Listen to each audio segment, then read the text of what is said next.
Hello বন্ধুরা, আজকে ফরেস্টে গিয়েছিলাম বেথুয়া ডহরি অভয়ারণ্য। দোস্তর ফিল্ম চ্যানেল তোমরা সবাই সাবস্ক্রাইব করে দিও। আজকে রোদের মধ্যে খুবই আনন্দ করলাম এবং তোমাদের কিছু দেখানোর চেষ্টা করলাম। তা যাই হোক, আকাশে কিছু মেঘও ছিল, তবে আনন্দ হলো খুবই, কিন্তু সেরকম কিছু দেখতে পেলাম না। তা সবুজে সবুজ,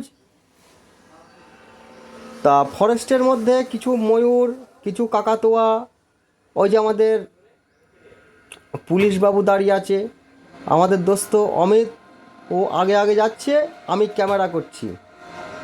তা দোস্তর ফিল্ম ইউটিউব চ্যানেল তোমরা সবাই সাবস্ক্রাইব করে দিও। হাই গাইস, এই যে কুমির, এই যে কুমির দেখতে পাচ্ছ, এই কুমির জল থেকে ডাঙায় উঠে পড়েছে। হ্যাঁ, ওই যে এই ঘরটায় ময়ূর, কাকাতুয়া, বিভিন্ন রকম পাখি দেখতে পাবেন আপনারা। হ্যাঁ, আমাদের নিয়ে যাচ্ছে একটা দাদা,